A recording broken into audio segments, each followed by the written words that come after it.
नमस्कार, मैं डॉक्टर ज्योति जायसवाल आप सभी का ऑनलाइन मैथमेटिक्स क्लासेस में स्वागत करती हूँ।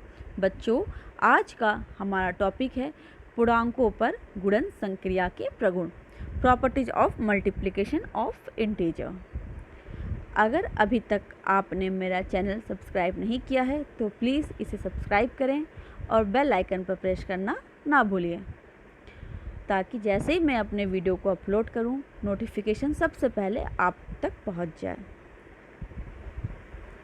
बच्चों, पिछले लेक्चर में हमने पढ़ा था कि दो समान चिन्हों का गुणनफल हमेशा धनात्मक होता है और दो असमान चिन्हों का गुणनफल हमेशा ही ऋणात्मक होता है। ठीक है बच्चों, हमने गुणा की प्रक्रिया पढ़ ली थी और अच्छे से समझ ली थी। आज हम पढ़ेंगे इसमें क्लोजर प्रॉपर्टी, संवरक प्रगुण, कम्यूटेटिव प्रॉपर्टी, क्रम विनिमय प्रगुण, मल्टीप्लिकेटिव आइडेंटिटी, तत्समक अवयव, एसोसिएटिव प्रॉपर्टी, सहचर्य प्रगुण, सम अदर्स इम्पॉर्टेंट प्रॉपर्टीज, कुछ अन्य महत्वपूर्ण प्रगुण। बच्चों, इस वीडियो को अंत तक आप ज़रूर देखें। इसमें हम जानेंगे कि कैसे हम गुणा के माध्यम से योगात्मक प्रतिलोम भी निकाल सकते हैं। तो चलिए पहले स्टार्ट करते हैं क्लोजर प्रॉपर्टी संवरक प्रगुण से। बच्चों, आपके सामने यहाँ टेबल है, ठीक है, जिसमें 3 कॉलम बने हुए हैं। एक पहला कॉलम है कोई दो पूर्णांक लेने के लिए, दूसरा है उनका गुणनफल, तीसरा है पूर्णांक है या नहीं। ठीक है बच्चों, तो कोई भी दो पूर्णांक लेना है तो आप कोई भी दो पूर्णांक यहाँ पे ले सकते हैं। मैंने यहाँ पे लिया है धन 3 और ऋण 4। जब हम इसका गुणा करते हैं हमें मिलता है ऋण 12। अब तीसरे जो कॉलम है उसमें हमें चेक करना है क्या ऋण 12 एक पूर्णांक है या नहीं। अगर है तो लिखेंगे पूर्णांक है, नहीं तो नहीं। तो आप बताइए क्या ऋण 12 एक पूर्णांक है? जी बिल्कुल है, आपने बिल्कुल सही पहचाना कि ये पूर्णांक है।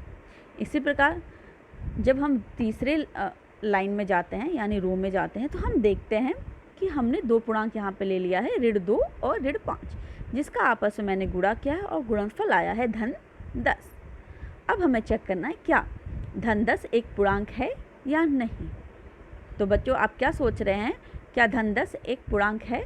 हाँ बिल्कुल, धन 10 एक पूर्णांक है और आपने बिल्कुल सही सोचा। ठीक है बच्चों, इस प्रकार आप कोई भी दो पूर्णांक अपनी मर्जी से ले सकते हैं और गुणा करके उसे देख सकते हैं क्या वो पूर्णांक है या नहीं है। पूर्णांक संख्याओं के विषय में मैं आपको बता चुकी हूँ कि पूर्णांक संख्याएं क्या होती हैं। धनात्मक पूर्णांक संख्याएं, ऋणात्मक पूर्णांक संख्या और शून्य, ये तीनों संख्याएं मिलके ही पूर्णांक संख्या बनती हैं। ठीक है बच्चों, तो हम देखते हैं कि कोई भी दो पूर्णांक का हम गुणा करें तो गुणनफल हमेशा ही एक पूर्णांक होता है। अतः हम कह सकते हैं कि इन्हीं दो पूर्णांकों का गुणनफल भी पूर्णांक होता है। यह गुणा का संवरक प्रगुण है, यानी यही क्लोजर प्रॉपर्टी है। तो चलिए अब दूसरे प्रगुण पर चलते हैं, कम्यूटेटिव प्रॉपर्टी, क्रम विनिमय प्रगुण। क्रम विनिमय से ही आपको बता दिया है, क्रम का मतलब होता है सीक्वेंस, विनिमय का मतलब चेंज करना, यानी उनके ऑर्डर या सीक्वेंस को चेंज करना, बदलना।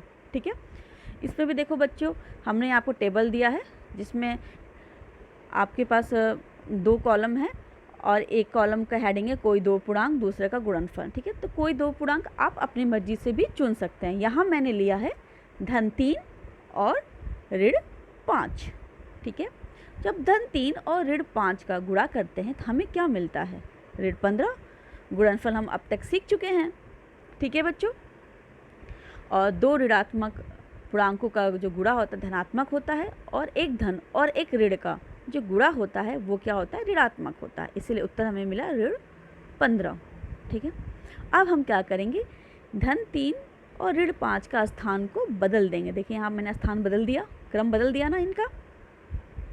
जब हमने इनका क्रम बदल दिया तो इनके गुणनफल पे क्या प्रभाव पड़ता है, चलिए चेक करते हैं।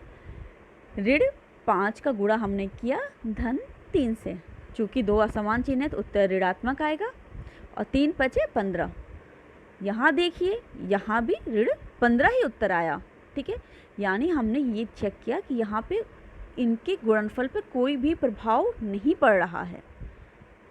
ठीक है, तो हम कह सकते हैं कि इनके क्रम को बदलने पे गुणनफल पे कोई प्रभाव नहीं पड़ता है। तो यही क्या है, क्रम विनिमय प्रगुण है। जिसे हमने यहाँ पे एक स्टेटमेंट के तौर पर, कथन के तौर पर लिखा हुआ है। किन्हीं दो पूर्णांकों के गुणन संक्रिया में पूर्णांकों के क्रम, बच्चों यहाँ पे क्रम होगा कि क्रम को बदलने पर गुणनफल नहीं बदलता है, यह गुणा का क्रम विनिमय नियम है। ठीक है बच्चों, आपको अच्छे समझ में आ गया होगा ये अब तक। चलिए तीसरी प्रॉपर्टी, मल्टीप्लिकेटिव आइडेंटिटी, तत्समक अवयव। इसमें हम एक ऐसा पूर्णांक खोजेंगे जिसमें हम किसी भी पूर्णांक का गुणा करें तो वो हमें वही पूर्णांक मिले। तो आपके दिमाग में अब तक तो आ गया होगा कि ऐसी कौन सी संख्या है। तो आप बिल्कुल सही सोच रहे हैं, ऐसी संख्या है धन 1 या 1, क्योंकि धन 1 और 1 में कोई फ़र्क नहीं है। हम जानते हैं जो प्राकृतिक संख्या हैं वही धनात्मक पूर्णांक है। ठीक है बच्चों, तो चलिए हमने धन 7 का धन 1 से गुणा किया है तो उत्तर हमें क्या मिला है 7। 7 का मतलब धन 7। इसी प्रकार ऋण 3 में जब हमने 1 से गुणा किया, 1 का मतलब धन 1, क्योंकि जो प्राकृतिक संख्या है वही पूर्णांक संख्या है, धनात्मक पूर्णांक संख्या है। ठीक है बच्चों, प्राकृतिक संख्या क्या है, धनात्मक पूर्णांक संख्या है। तो ऋण 3 का जब हमने 1 से गुणा किया तो उत्तर हमें क्या मिला, ऋण 3। इसी प्रकार जब हमने ऋण 8 का गुणा किया 1 से तो हमें क्या मिला, ऋण 8। हम देख रहे हैं कि किसी भी संख्या का गुणा अगर हम 1 से करते हैं, ठीक है, धनात्मक 1, ठीक है बच्चों, तो हमें गुणनफल वही संख्या प्राप्त होती है। इस प्रकार हम कह सकते हैं किसी भी पूर्णांक में 1 से गुणा करने पे गुणनफल वही पूर्णांक प्राप्त होता है। अतः 1, जो ये 1 है, ये क्या है, मल्टीप्लिकेटिव आइडेंटिटी है। ठीक है, यानी तत्समक अवयव। तो चलिए आगे बढ़ते हैं। एसोसिएटिव प्रॉपर्टी, सहचर्य प्रगुण। बच्चों इसके लिए हमेशा हमने बताया आपको कि सहचर्य प्रगुण निकालने के लिए हम 3 पूर्णांकों का प्रयोग करते हैं। हम कोई भी 3 पूर्णांक चुन सकते हैं।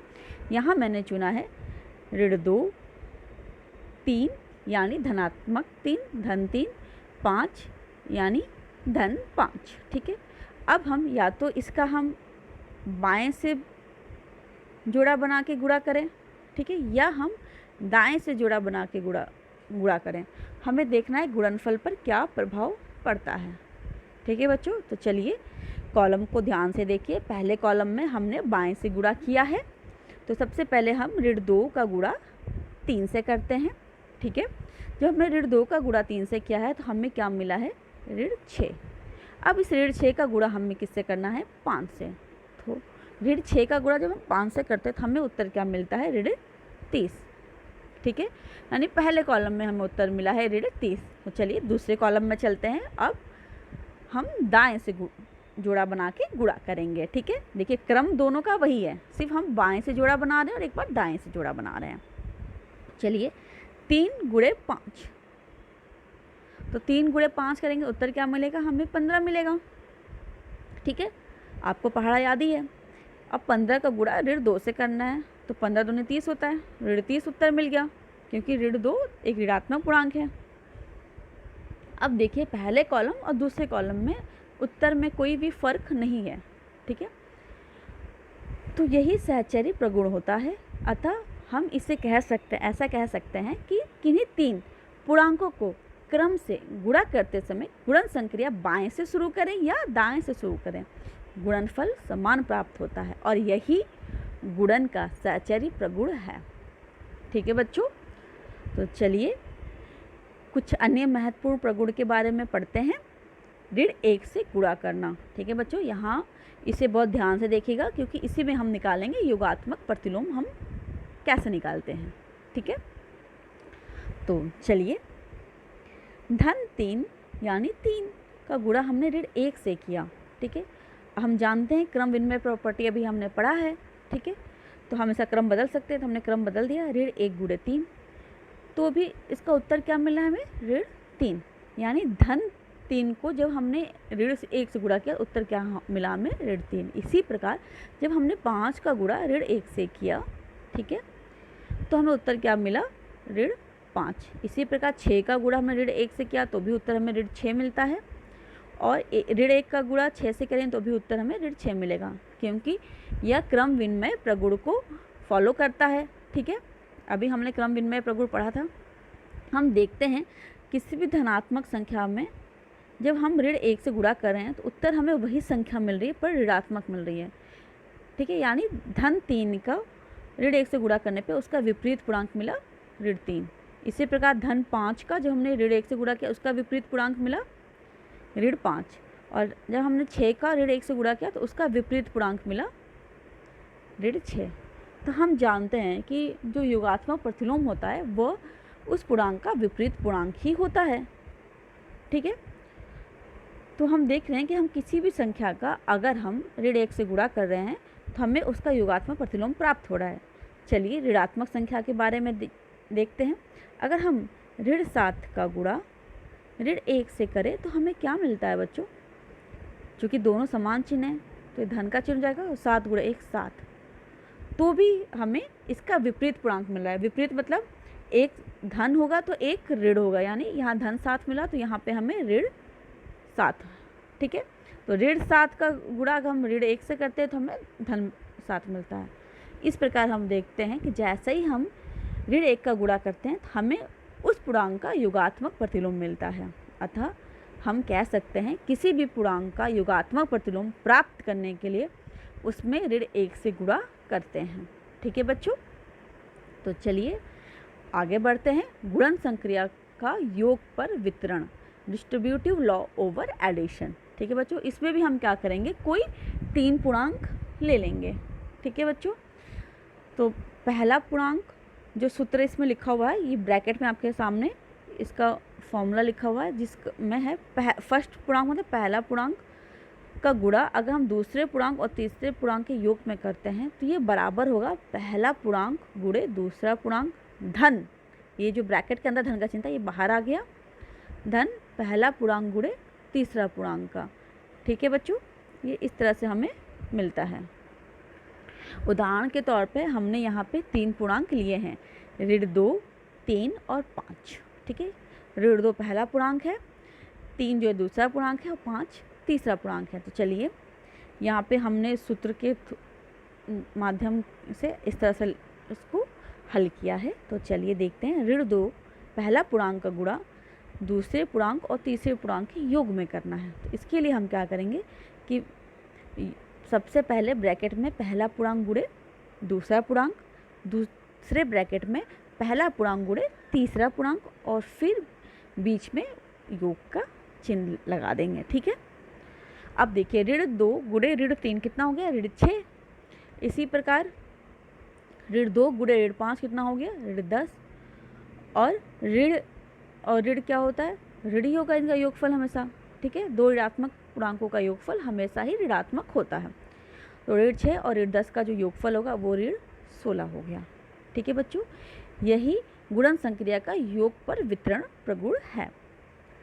ये अभी आपको लग रहा होगा कि ये तो बहुत ऐसे क्यों कर रहे हैं, इसको डायरेक्ट कर सकते थे, जैसे कि 5 3 8 गुणे ऋण 2 बराबर ऋण 16, ठीक है बच्चों। ये सिर्फ आपको समझाने के लिए एक छोटा सा उदाहरण लिया था। जब आप बड़ी बड़ी संख्याओं का गुणा करेंगे तो इसमें यह प्रगुण बहुत ही फ़ायदेमंद होता है, आपके समय को बचाता है, ठीक है बच्चों। उदाहरण में अभ्यास प्रश्न में हम इसको एक बार देखेंगे। चलिए, डिस्ट्रीब्यूटिव लॉ ओवर सब्ट्रैक्शन, गुणन संक्रिया का घटाने पर वितरण, ठीक है बच्चों। यहाँ भी हम कोई 3 पूर्णांक ले लेंगे और जैसे वहाँ पे योग का चिन्ह था यहाँ पे घटाने का चिन्ह है, ठीक है बच्चों। तो पहला पूर्णांक गुणे दूसरे पूर्णांक में से घटाएंगे तीसरे पूर्णांक को, वो बराबर होगा पहला पूर्णांक गुणे दूसरा पूर्णांक, ठीक है। फिर यहाँ पे होगा पहला पूर्णांक गुणे तीसरा पूर्णांक और बीच में होगा ऋणात्मक चिन्ह, ठीक है। तो कोई 3 पूर्णांक हमने यहाँ लिया है, ऋण 3, 7 और 5। तो चलिए पहला पूर्णांक गुणे दूसरा पूर्णांक में घटाएंगे तीसरे पूर्णांक से। तो इसमें हम क्या करते हैं, पहला पूर्णांक गुणे दूसरा पूर्णांक और पहला पूर्णांक गुणे तीसरा पूर्णांक कर देते हैं और बीच में हम क्या लगाते हैं, ऋण का चिन्ह, क्योंकि यहाँ पे ये जो घटाने का वितरण प्रगुण है, ठीक है। तो 3 7 21 ऋण 21 हो गया, 3 5 15, हाँ ऋण 3 है तो ये हो गया ऋण 15। और जब हम ऋण 21 में से ऋण 15 को घटाते हैं तो हम जानते हैं घटाने में हम क्या करते हैं, उसका योगात्मक प्रतिलोम को जोड़ देते हैं, ठीक है। यानी ऋण 21 में हम जोड़ देंगे ऋण 15 का योगात्मक प्रतिलोम, क्या होगा? धन 15। तो जब इसको ऐसे घटाएंगे तो हमें क्या मिल जाएगा? ऋण 6। ठीक है बच्चों, तो ये हुआ गुणन संक्रिया का घटाने का प्रगुण। ठीक है, घटाने पर वितरण प्रगुण। तो बच्चों ये एक छोटा सा उदाहरण था। बड़े बड़े सवाल को सॉल्व करने के लिए ये प्रगुण बहुत ही इम्पॉर्टेंट है, इसे आप अच्छे से याद कर लीजिएगा और समझ लीजिएगा। आते हैं अब शून्य से गुणा। किसी भी पूर्णांक में शून्य से गुणा करने पे गुणनफल सदैव ही शून्य प्राप्त होता है। अब देखिए, शून्य गुणे ऋण 1 कीजिए, उत्तर क्या आएगा? आपका 0। इसी प्रकार 0 गुणे आपने 1 किया, उत्तर क्या आया? 0। और 0 गुणे ऋण 9, उत्तर क्या है? 0। यानी आप कोई भी पूर्णांक ले लीजिए, उत्तर हमेशा 0 आएगा जब भी हम उस पूर्णांक का गुणा 0 से करेंगे। ठीक है बच्चों, तो आगे चलते हैं अब अभ्यास प्रश्न की तरफ। अभ्यास प्रश्न, निम्नांकित का मान ज्ञात कीजिए। बच्चों यहाँ देखिए, 98 गुणे ऋण 4, 98 गुणे ऋण 4 करना, यहाँ पे हम लगाएंगे वितरण प्रगुण।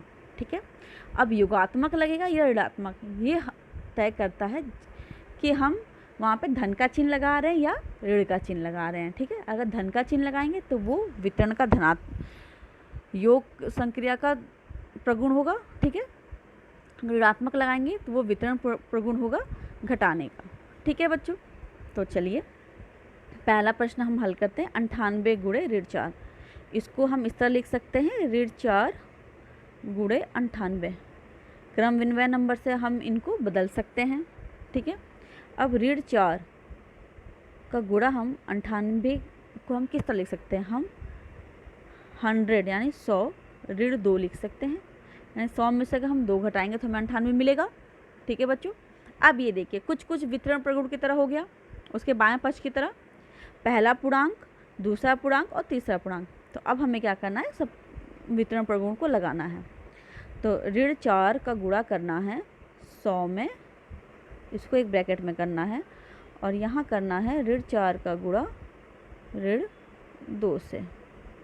अब यहाँ देखिए, यहाँ पर ऋणात्मक चिन्ह क्योंकि घटाने का है तो वितरण प्रगुण में यहाँ ऋण का चिन्ह लग जाएगा।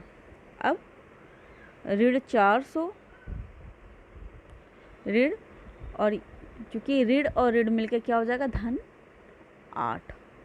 और धन और ऋण का जब गुणा होता है तो ऋणात्मक होता है, तो 400 ऋण 8। और जब इन दोनों ऋणात्मक हैं तो ये क्या हो जाएगा? ऋण 408। ये इसका उत्तर हो जाएगा। देखा, वितरण प्रगुण की सहायता से हमने इसको बहुत ही आसानी से कर लिया। ठीक है, क्योंकि हमें 98 का पहाड़ा नहीं आता था। इसी प्रकार हम करेंगे ऋण 5 दूसरा गुणा 101 में। अब चलिए यहाँ पे हम करते हैं, तो हम कहते हैं ऋण 5 को गुणा करना 101। 101 को हम क्या लिख सकते हैं? 100 धन 1। 101 को हम इस तरह लिख सकते हैं, 100 धन 1। ठीक है बच्चों, अब यहाँ हम वितरण प्रगुण लगाएंगे। तो पहला पूर्णांक गुणे दूसरा पूर्णांक, फिर पहला पूर्णांक गुणे तीसरा पूर्णांक।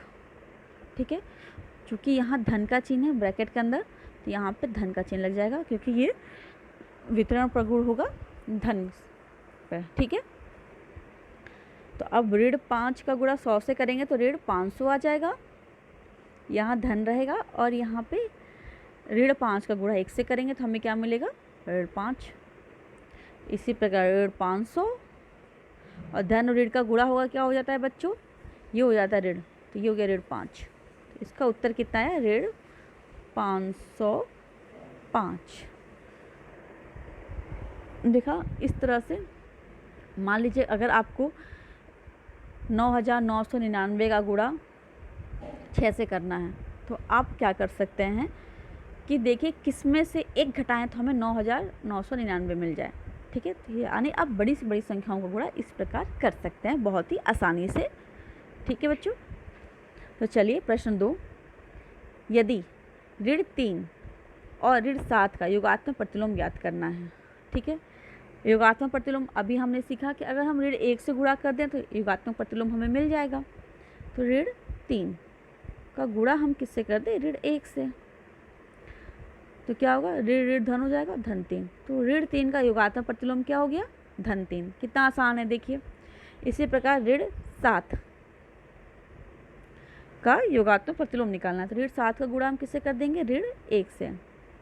हम देखिए ऋण ऋण क्या हो गया, धन 7। तो ऋण 7 का योगात्मक प्रतिलोम कितना हो गया, धन 7।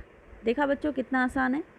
प्रश्न 3 है कि इनका आपस में गुणा करना है। 88 गुणे 100 गुणे ऋण 49। ठीक है, पहले हमने इन दोनों का गुणा किया तो ये क्या हो गया, 0। फिर हम गुणा करेंगे ऋण 49 में, ये क्या हो जाएगा, 0। ठीक है, तो हम देखते हैं कि किसी भी बड़ी से बड़ी संख्या में अगर हम 0 का गुणा करें तो वो हमेशा ही 0 प्राप्त होता है। तो आशा करती हूँ बच्चों कि आपको अब तक जो मैंने पढ़ाया वो अच्छे से समझ में आ गया होगा। फिर भी अगर आपको कोई भी डाउट हो तो मुझे ज़रूर बताएं। ठीक है, मैं उसे क्लियर कर दूँगी। आज के लिए इतना।